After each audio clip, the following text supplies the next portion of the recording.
So, Man to Man podcast, Mike Makowski, Dennis Lemire, we're back again.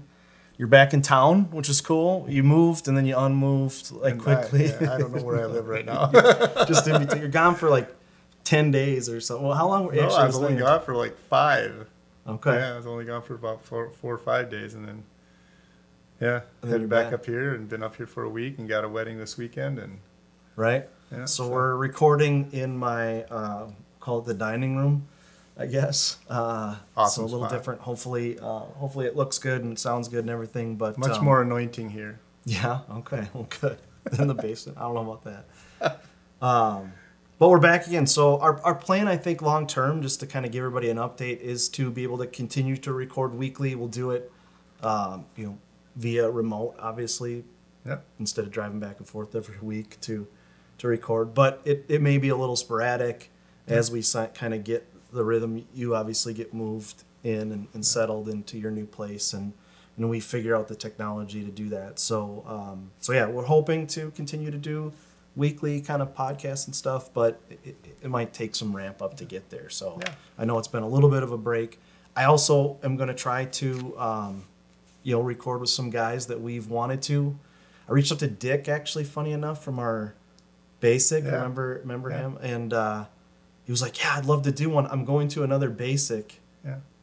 I thought, it's his this fourth. dude's crazy. He's been to fourth. 4 of them. He's 82, 83 years old. I think he's 85. He's in his he's in his mid 80s. Yeah. He's been to 4 basics. He's like, they had to have a cart to drive him around because They he's in a got walking him a golf boot. cart. They surprised him because he did something to his foot. Yeah, he's in a walking boot, so he hurt his foot. So cool. I mean, what an amazing. So anyway, I want to get that guy on and just and get his story because it's amazing, some of the stuff. So there's other people like that I hope that I'll be able to get out and record with. And it's so cool because Joe Godfrey just started something just the other day too. He started a group, a 6-week Wild at Heart group, and there was a 92-year-old guy at that meeting.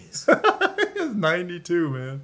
I mean, we often say, and this, and Morgan says it, right, and we've adopted it, like, this is a process of becoming, right? And so it's not like, this is not intended to be take this course and learn everything you need to learn, right, sort of thing. This is just a process. So to think about at 92 being willing to say, I'm willing to step into a process of learning and growing, I mean, that's it's inspiring. Right. Yeah, an inspiration. Yeah. And the youngest guy there was 20, so it was between 20 and 92, just all different ages. 70 years of difference. I mean, the difference in the things that those have seen. Garrett and I were talking. I just spent 4 days up in the woods with Garrett Battleson, one of our guys, and one of we got in a lot of pretty crazy, deep conversations. But one of the ones that we did, we turned off all of our electronics. He wanted no clocks.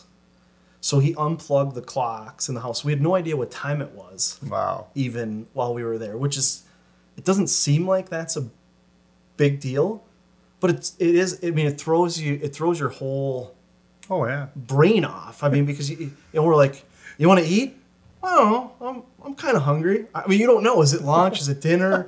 Is it right? Is it 5 o'clock? Is it 9 o'clock? Like, I mean, kind of based on the sunset, but still not really. I mean, is it 6 or is it 8? Like, I don't quite know. It was crazy. Oh, I bet. So I have no idea when we were eating or going to bed or getting up or whatever. It felt early, but who knows? It might have been 9 o'clock. That was crazy. So some of these conversations we had were just, I mean, it was interesting and some good deep conversations. And one of them was about, we were reading in Genesis, like the genealogy, like the how long people lived, and we were thinking, like, man, if you were lived to be 800 years old, like, what kind of stuff did you know? I mean, we live to be, if we're lucky, 80, 90 years old, and those people are like, holy crap, all of the things that they knew. Some of these people in the Bible that lived 800 years old, what kind of things did they know? And so I think about the 70-year difference between a 20-year-old and a 90-year-old, and holy buckets, that's a lot of knowledge in between those two that can be shared. And the amazing thing is that walking through this process and being able to share that with other guys. I mean, what a great thing for those two to be able to connect together and Oh yeah. and share life experience. Yeah, me and Nick were just kind of talking the same thing just the other day, on God is moving in the hearts of all men. Mm-hmm. I mean, it doesn't matter age, doesn't matter background, doesn't matter occupation. It's just there's this sense, you can see it, whether they're saved, unsaved, that's not, Right. I mean, it's just, I really do believe that God is just infiltrating every man's heart. I've had 4 different meetings with guys this last week with 4 different guys, and it's like this. It's almost like this. Okay, it's time to change. I got to start changing my stuff, man, because this isn't working. And so I think we need to be ready. Yeah, I this think, isn't working is a massive theme. Oh, it's huge. Across And the of course, all these guys have waited for the last moment in their marriages or in a situation, and which is sad. Right. Where were you a year and a half ago or 2 years ago in the midst of all this, Mm-hmm. But still, it's just like we're looking at ourselves in the mirror and going, God, we need to change. We need your help. We need to be men that are wholeheartedly after Him, and so There's it's this cool. Yeah. At the same time, it's for sure. It's tough. cool. I think there's this with guys. A lot of times, there's this like propensity to say, I can figure this out. Yeah, I can do Right? it. I see it. My son Josiah, he all the time. I'm like, hey, let me help you with this. I can figure it out. Oh, I know you can figure it out, but we can figure it out faster if you let me help you. Right. And maybe we can avoid some pitfalls if you let me help you. Right. And I think that you're dealing with a 17-year-old, you think that that's kind of normal, right? Like it's coming of age. They're trying to figure out their own identity. Like all of these things, a lot of these, books that I read about raising teenagers or podcasts that I listen to or, intelligent people that I'm talking to that are telling me, that's just normal in dealing with a teenager. Right. Is that you have to let them find their way. You have to let them this. And I mean, something inside of me is going, but what you don't understand is those teenagers at 17, I am now running into, and was, by the way, when I was 40, 42, right, 43, still doing I can do it on my own, I can figure it out. I went from 17 to 43, and I still didn't figure it out. I still am trying to do it on my own. I still have no clue what the heck I'm doing. And so, does it make sense just to let them figure it out on their own and try to fight through this? And I think it's both. I mean, it's both. I think it's when we try to start figuring out, it's actually 2. Right. A 2-year-old. Right. Right? Yeah, sure. He learns, knows how to walk, and so now he's going to see if he can climb, and So I think that me and you have talked about this before. I think in every man there is that innate thing of I can do this, and I think that's good. I think that's something that needs to be. And at the same time, the thing that I've been discovering, I think you and I both have been discovering, then there are moments where I give it a try, and I need some help. Right. And that's the tough part for us because we don't want to admit we need help. We're as men. Once again, I think that's a God-given thing, but that's the breakthrough for all of us men is the realization of there's got to be a point in anything, whether it's building a deck or whether it's struggling with pornography or whether it's, struggling with friendships. I mean, whatever it is, I think every one of us come to the end of ourselves, and we need to have men like Dennis Lemieux where I can call up and say, Danny, dude, I've got this patio that I need your help. Right. So I think it's just kind of learning that ebb and flow. I think that's part of being a man, like your son. Yeah, let him try it himself. Let him figure it out, and he'll get to the point where he's going to have to ask. Yeah, what I hope is that we can, again, and maybe part of why we do this whole thing and why we're doing this, why we do this podcast, is so that guys don't have to get to the end of themselves. That's perfectly said. Before they reach out. I mean, you don't want to, while that is kind of normal in terms of the way guys are, let them get to the end of themselves. That's dangerous when you're talking about, I mean, it's okay when you're talking about maybe doing your patio or building a deck, right? While it's maybe not the smartest way to do it, there's no massive consequences other than a lot of spent time and effort, right? when you're talking about my son trying to figure out some of the stuff he's trying to figure out, there's probably not massive consequences to a lot of it. But when you're talking about guys with their marriages Right. and guys with their kids and guys dating and trying to figure out that whole thing, right? You did a dating Being podcast. a CEO of a company. Yeah, being figuring out their job and, Right. and how do I manage employees and like if you have to get to the end of yourself in that, you're putting yourself in dangerous position. and you're putting those that are involved. Right. Your family, your spouse, Right, your right. coworkers, Right. your business. How many guys do I know that have run businesses into the ground because they got to the end of themselves and now the business is collapsing. It's too late, right? Right. And so you put yourself in a dangerous area by waiting to get to the end of yourself in some areas. Again, we want to think like, well, we're the 17-year-olds, so we have to find ourselves. But when you're 30, 40 plus, do you really, are you still, if you're still trying to find yourself, we might have other issues. Right. But so many of us are. And are you doing the same thing over and over again to find yourself? Right. The same thing you're doing at 17, you're doing at 40. Mm-hmm. Might want to switch that up a little bit or figure that one out. Right. Right. And so many of us are still going through that. Yeah. I can figure out, I'm still trying to find, and man, it's dangerous. Right. And it's dangerous to a lot of people around us. And so establishing this community and giving guys, Right. This ability to have some place to go to. You're talking about Joe doing the fires that he's doing and walking through, Wild at Heart with guys. I mean, there's so many opportunities that are jumping up there to allow guys to build that community Right. and have that around them. Guys have to take advantage of that. They have to lean into that.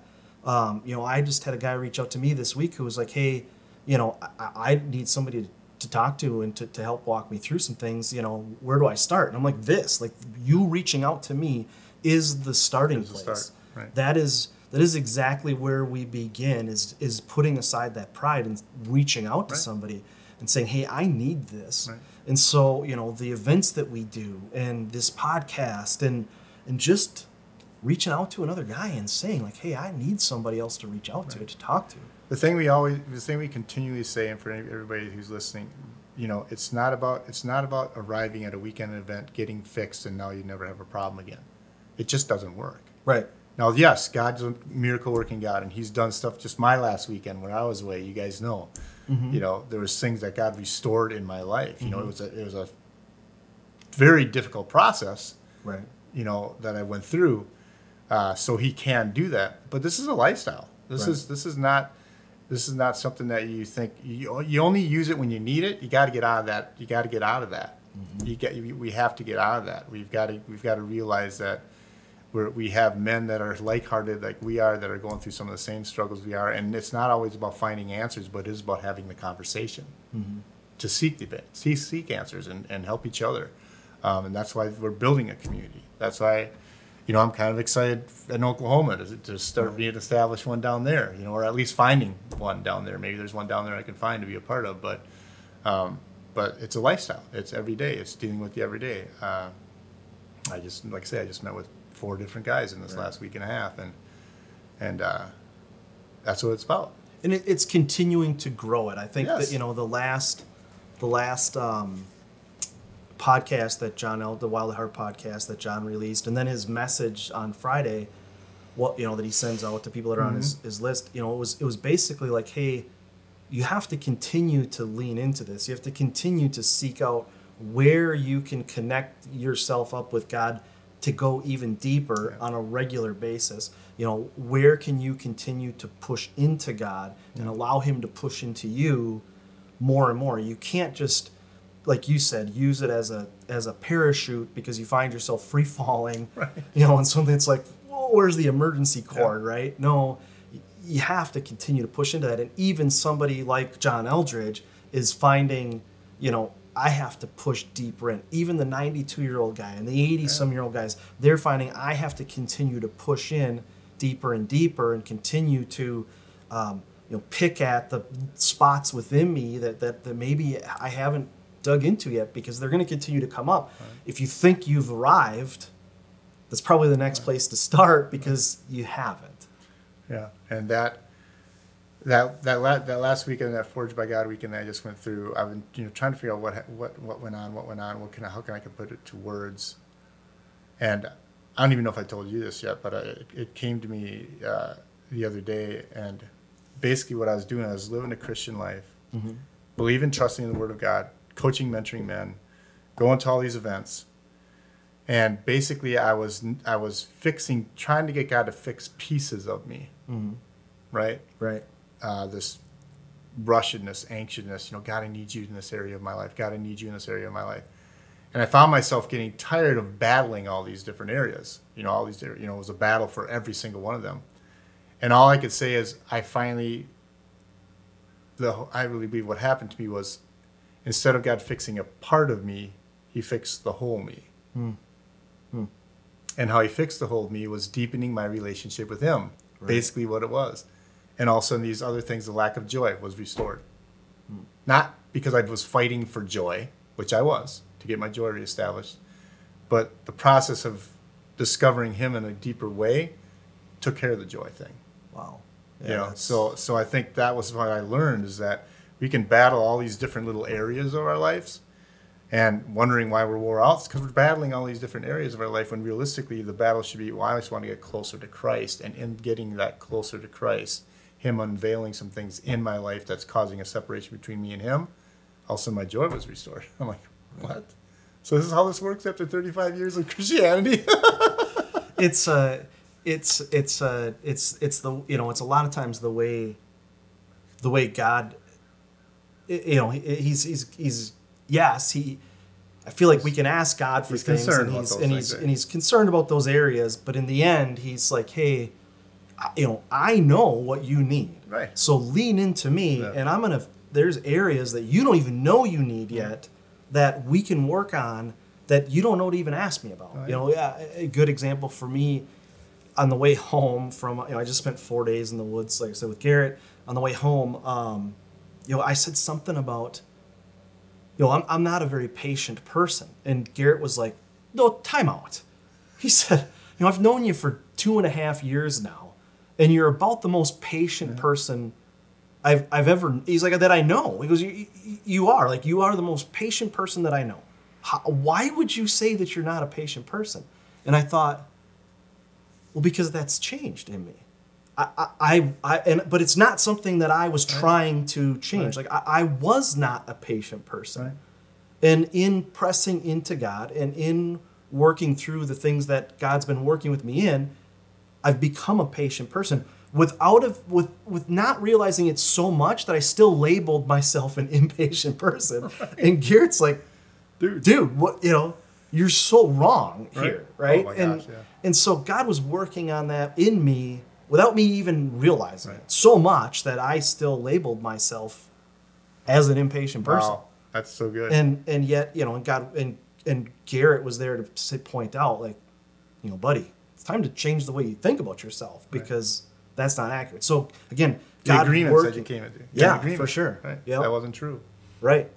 And so God working in those areas that, we're not even aware of, that are something that needs to change within us. Or maybe we're aware of it, but we haven't taken the time to start working through that yet. Yeah, and that process, you sometimes have to go through hell and back. I mean, that process for me was 57 years. Right. It wasn't just like these last 3 years I've been struggling with something. God uprooted something in me that I have been holding on to for as long as I've been alive. Mm-hmm. And it took men to guide me to that place. Right. And going there sucked. It sucked because I didn't want to go there. But so, I mean, that's what we're talking about here. It takes other men. That's why I love what the statement they said. Every one man's work is every man's work. Right. It's just so true. Why? Because we're men. Mm-hmm. A lot of us struggle with the same things. Right. Right? So we need to be a part of each other's life to discover those things that are, I mean, this could be a whole different podcast, but what I discovered was absolutely not what I thought where I was at with God at all. Right. At all. But as they took me through this path, and they took me down the ancient path, as Morgan says, I began to see, oh my gosh, here is my core belief. I can't, Yeah. I couldn't believe it, but it came out and it was there. And coming to that spot took a lot of attention to what Jesus was doing, and the guys that led it were just led by Christ. And so, I mean, sometimes it's not a fun process of getting in deeper with God, you know? And think about, I mean, you've been, what you just said is, I think, is good, because you said, you know, you found a core belief. I mean, that's part of, you've been looking for core beliefs and walking down that path with Dr. B for how long have you been with him? 5 years now. For 5 years, you've been specifically trying to dig up those core beliefs and come up with, and here 5 years later, this comes up and you're like, oh my gosh, this is a core belief that I held that you hadn't unearthed yet in 5 years of trying to find those, of writing it down and going over it and being mentored by, you know, Dr. B to walk through these things. It still is a new one to come up. You know, I mean, how does that, what does that feel inside of you to suddenly have this come up and be like, really? Actually, to be honest, was it shocking, or were you like, no, relieved? It wasn't shocking. It was very, very disturbing. Okay. The fact that I could live a life and do all the things and do all the stuff, and even God showing up in them and all that kind of stuff, but deep down inside there was this unbelief, this doubt in God. It like I say, it was just so. But when I saw it and I realized it, I didn't have to do anything else. It was like the moment I saw it was the moment God intervened, and it was no longer there. But I had to go through a process of finding it. That's what I love about different ministries: Heart of a Warrior, Wild at Heart, Becoming Good Soil. You know, you can go so far with the Dr. B, which is all good, and then you go to a different ministry that focuses on the heart of man, and that process may open up something that you've never ever thought of before. So that's why I attribute it to Jesus didn't heal the person the same way every time. Right? Why? Because he didn't want you becoming a shtick.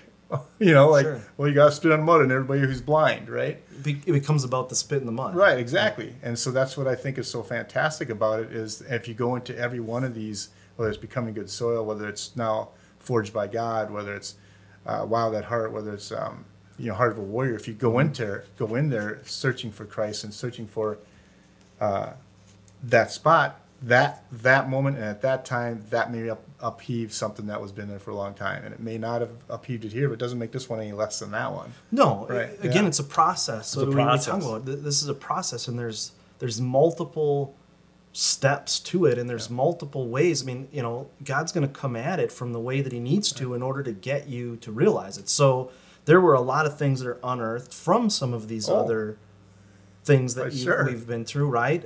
And yet God's like, okay, you know, I'm just not done yet. No. Right? I have, yes, it's good that we've worked through that, but I have other things to unearth from you, and so I'm going to come at it from a different angle, or a different process, or a different group of guys to try to bring that in. And you know, for you, one, it's not easy. No. I mean, you had to engage in that process. You had to be willing to engage in it. Yeah. You went into it without knowing that that's what you were getting yourself into, which is the craziest part, because when you came back and said, you know, this is what I did, I was like, holy crap, that's deep, hard work. And for you to go into that without knowing that's what you were getting yourself into, I mean. And then even the beginning of it, when you know they started the process, I'm like, okay, yeah, great, more feelings. Okay, what are we doing now? You know, this is weird. I'm serious. Oh yeah, I believe it. Well, within 6 or 7 minutes, I was just caught up and on a journey. I was on an adventure from that point forward. But you flew across the country. I mean, you flew to Denver, right? You flew. You didn't drive, but you flew to Denver. Yeah. You took this step forward to say, hey, I trust. You trusted the guys that were inviting you into this process. 100%, yeah. And so it was, I trust that I'm in good hands. I trust that God has something for me here. Right. And so I'm going to step out and do this and then see what happens. Right. And the result was not what you went into expecting, which I think is also important. I wasn't expecting anything. I mean, I was to be truthfully honest, because they didn't give us the information. You know, so I was just expecting that the 7 guys that I went with, we were gonna grow together as 7 men, kind of like the Year with Men stuff that me and you have done. And I thought this is gonna be another tribe of men. You know, that basically, I mean, I guess that was the expectation. And God, whatever you want to do with me, do with me. That's kind of what it was at. Sure. You know, and yeah. And it wrecked me. It worked. It wrecked me. Right? And now you have this commitment to, I mean, you're back here because, well, one, the wedding that you have coming up, but you were back early because you have this commitment now to the next year. Meet once a month. To meet once a month with these guys. And so, again, you had to commit to and spend the time and effort to drop everything you're doing, go to Colorado, get this training that you're going to, now come back. Now you're committed to applying this with each other for the next year. I mean, my point in all of that is that, you know, so many times we want like a, you know, just give me the answer. Just tell me what I need to know. You know, again, if you're a guy and you've hit the end of yourself, we're often like, okay, just tell me how to fix this, right? That's our first, But it requires us to a lot of times give something of ourselves. Oh, yeah. And you may not like the way, you may not like the answer. Right. You may not like the process of getting fixed, Mm-hmm. you know, but trusting it. You know, you said it very key. Trusting in those around you, trusting in the guys that were leading it, trusting you. You know, I trust you with anything in my life. I think is a key, and you just got to put your trust in there and let God do the rest and what's going to happen. And I actually think that, you know, I think that not having an agenda, and I think there's something about that because then you can almost prefix your mind on what you want out of it. You know, going into it just with a blank slate, you know, which is something I don't think I've ever done, ever. To go, like I said, that's why I painted that picture, because it's one thing to, you know, for us to show up here and be like, well, what are we going to talk about, you know, and to go through this, but to take that step to go and literally put yourself in this position to, I don't know why I'm here, but I'm here. Let's figure this out. Let's do it, right? I mean, let's open myself up. A lot of guys would not be like, no, tell me what's. Exactly. What am I getting myself into? What's the agenda? What do I need to bring? What's the time on it? You know, I mean, like I said, we turned off clocks this last week when we were up at this cabin, and it was weird just to not know what time it was. Oh, I can't even. You know, let alone when we go to events. Think about when we go to events, guys are always like, "Hey, can I get a schedule? What time am I supposed to be where?" Right. If it was just we're going to turn off clocks and we're going to get together when we're going to get together. I mean. There would be guys who would leave and be like, never doing that again. They didn't have a schedule. I didn't know what was coming up next. How am I supposed to plan my day? Yeah. You know, we woke up and we were like, I think I'm going to do my quiet time for the next, because I have, you know, the whole day. I'm going to do it until I'm done. Yeah. And then I'm going to sit. The one day I fell asleep, I was on this deck overlooking Lake Superior. So, I mean, it's like a 2nd-story deck overlooking Lake Superior. Like, Lake Superior it was a flipping drop. I mean, we climbed these steps that were like straight out of a scary movie. It was like a ladder laid on a hill. Oh, nice. And they called them steps.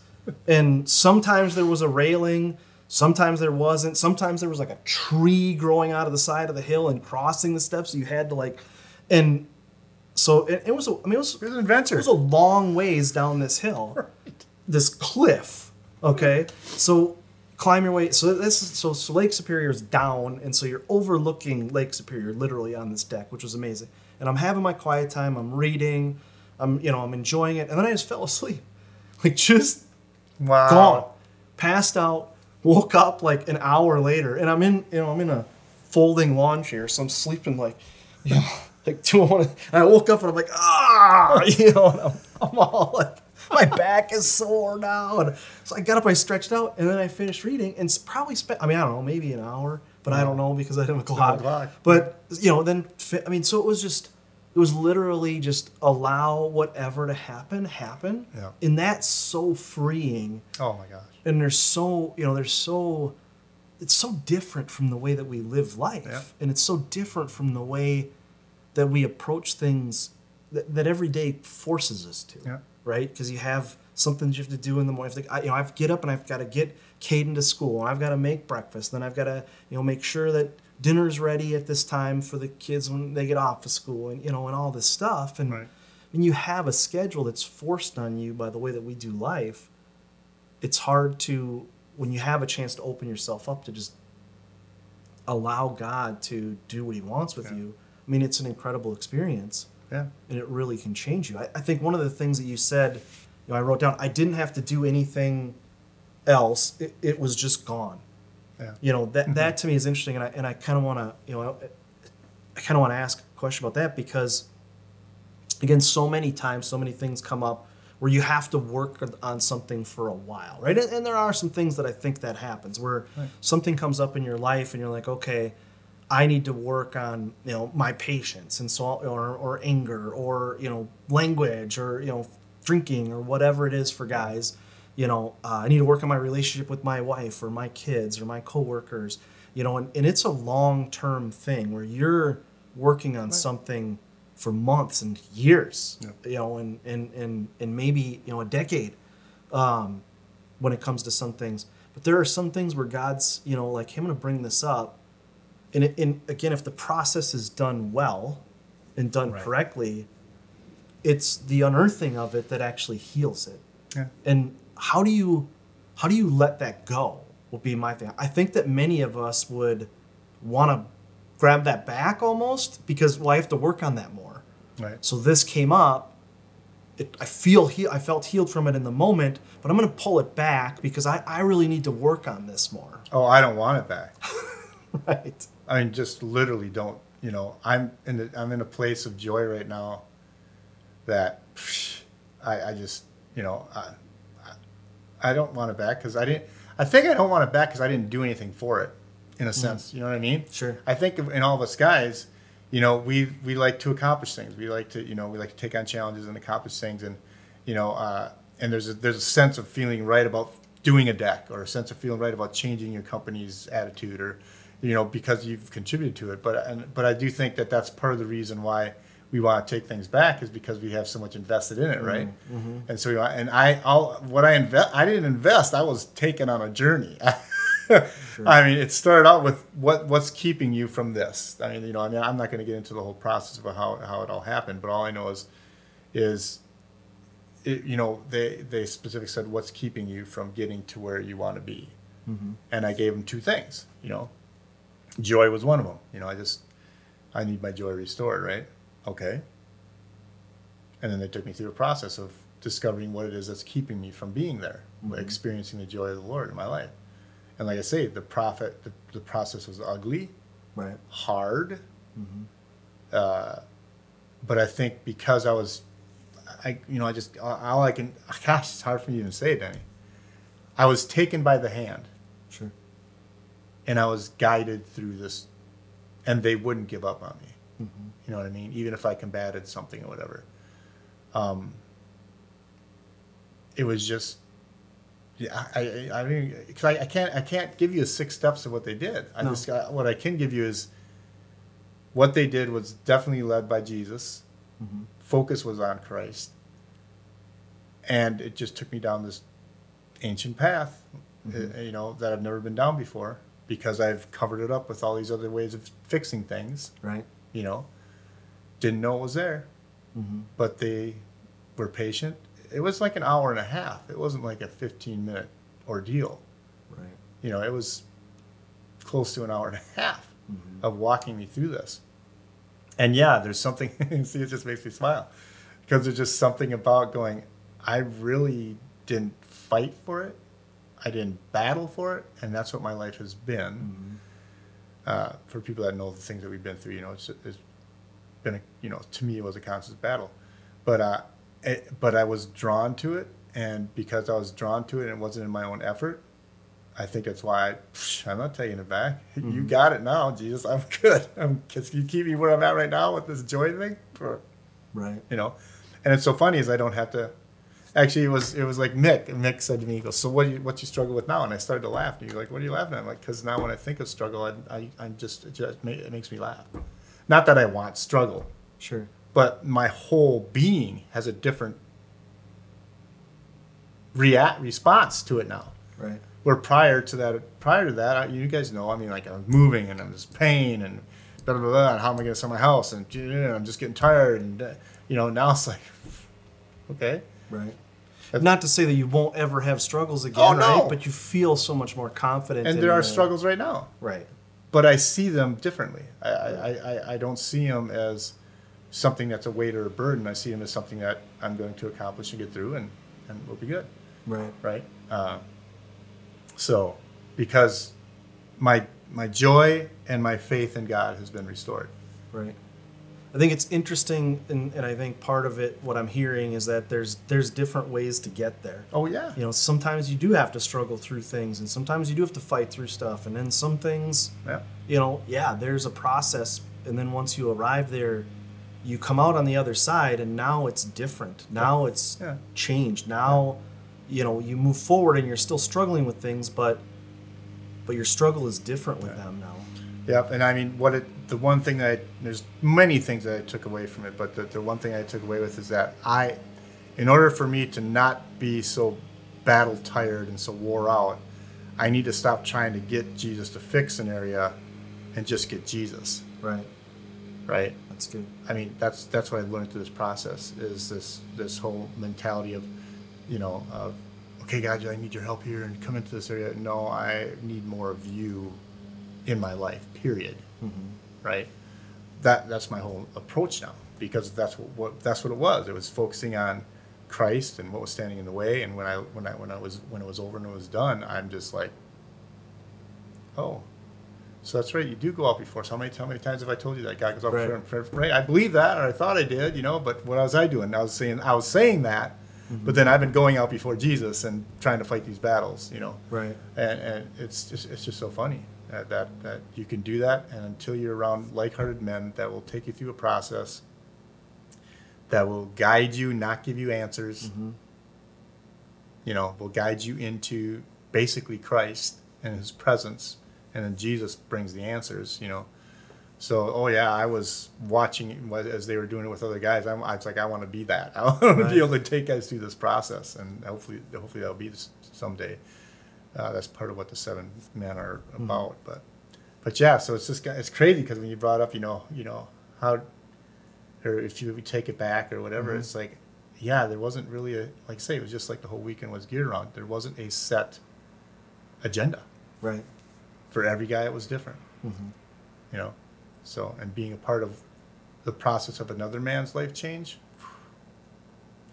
that's why you've always encouraged. I don't know why we don't have 100 different Year with Men's going. I mean, because being a part of a man's life for an entire year and watching them change spiritually, mentally, and physically, mm-hmm. it's life-changing. Right. Well, I think we can wrap here. This is not the direction we were planning on going at all, as a matter of fact, which is great. I think that makes for good conversation. But I think in the end, to wrap it up, I think the point in all of this is for the guys need to grab this idea of community, and they need to understand that you can't wait till you get to the end of yourself. Right. Yeah. You can't in this area, because when you wait till you get to the end of yourself, you know, that's a dangerous place to be, and that's going to hurt you. It's going to hurt the people around you, and you're not going to look back on it and go, well, I'm glad I got to the end of myself and I found help. You're going to look back on it and you're going to go, why did I wait to get to the end of myself before I got help? Why didn't I do this sooner? And so, I think our encouragement is to just don't wait for that. Right. Enter into this now. And then the things like the stuff you're invited to. We're going out to November. I think we're up to 10 guys now from Minnesota going out to Colorado in November for this new training that we're going to go do. I mean, we're seeking out the opportunity to be changed and to be renewed and to be, to get closer to what God has for us, and to continue to push and push and push. And it's almost to the point where we're almost insisting God work in us. Yep. We're not allowing it to just, I'll just sit back and what God has for me, He has for me. No, we're like, God, give me something to do. Change me somehow. I'm going to push into you until you come in and push into me. Yep. And He does every time. Every time. Yeah. So every time. And then another thing is that we don't get together, guys, to fix each other. The thing that I learned is, get that agenda out of your head when you can sit down with a guy and have coffee. Have a conversation. Talk about something that's bugging you. Talking about something that's holding you back, or talk about what God's doing in your life. You know, just like Danny and I said, we weren't gonna talk about this at all. No, I had a whole page of notes, Yep, and we didn't. yep. I had to turn it over and start it, over. you know? And so some of the most beautiful things that God does is through an open-ended conversation that just may start out with really nothing to talk about. But don't go into it to get fixed. Don't go into it, no, go into it for the conversation and let God be the orchestrator of it, and He'll fix us. And Right. So it's good. And I don't do this. I don't think I've ever done this. Well, I don't think we've ever done this. But if you want to help, if people are out here and they're listening and they want to help grow this and have other guys, be able, but they don't know, they don't know what to start. Go to our website, and if you want to support that, we have a giving button. We're a crowdsourced, organization. We live and die by the donations of ourselves or the guys around us, right? And what we can do. Right. And so there are more things that we would love to be able to do. Yeah. Including, technology-wise, in terms of we're always doing different things with the podcast and trying to upgrade our technology and stuff. But just things that we would love to do that, if guys want to give to a ministry that's doing that, or give to an organization that's trying to help guys to do this, go do it. Go give to that. You can set up, monthly giving or just a one-time thing. Go do that and know that every dollar is put into helping to do exactly what we're talking about and grow this idea of community that we have that feed into men to get better and to grow themselves and to explore these areas. So, whether it's our events or, training that you're going to get, I'm excited for you to bring back this, this training that you went to. And I'm your first person. I'll sign up right now to go through this, I'm in, you know that. So, those kind of things, the way that we bring that back into our world and share that is through Man to Man. Yeah. So it's mantoman.org. The links I'll all put in the, in the show notes and whatever you're listening or watching to this in. But that's an option for guys to kind of lean into and give to this. So. And I just got this while Danny was talking, how we keep talking about, don't wait till the last minute. Mm-hmm. Don't wait till the last minute when it comes to this movement of men. Right. I just got this sense of urgency to say that. Get on the front end of it. Mm-hmm. Get in this stuff. Get our hearts moving forward, because I really believe that we're going to need men that have already. One of the things that they said at the last thing I was at, the Forged by God, is the leaders have been through this process for 2 years. Yeah. So now they can take someone through the process because they've been through the process themselves. Mm-hmm. So let's be the men that are actually going through the process to take other men instead of waiting till the last minute, showing up and going, "What do I need to do?" No. I got a feeling that'll be too late. I don't know. Maybe that's a scary word, but I don't know that it's. I wouldn't say it's late, because in the end, you're never late. You're working on the time that you have, right? And God's not late, but you have to play catch up. Then I think about the fact that I got the Wild at Heart book that I have. I have one in my. I have like 4 of them, I think, from the different stuff I've gone to. But one I have was given to me in 2001. It was there's written on the inside 2001 was the date. I didn't walk this message for the last 22 years. Yeah. If I had, holy crap, I feel like I'd be way ahead of where I am. Oh. And my life would be completely different than it is. Yeah. So I have to play catch up. And I've been walking this for the last 2.5 years. Yeah. And think about where we'll be in the next 5, 10, 15 years in walking this message, right? So you have to start. Yeah. And it's important to start instead of waiting. Start and walk it now. So, amen. Good? Good. All right, man.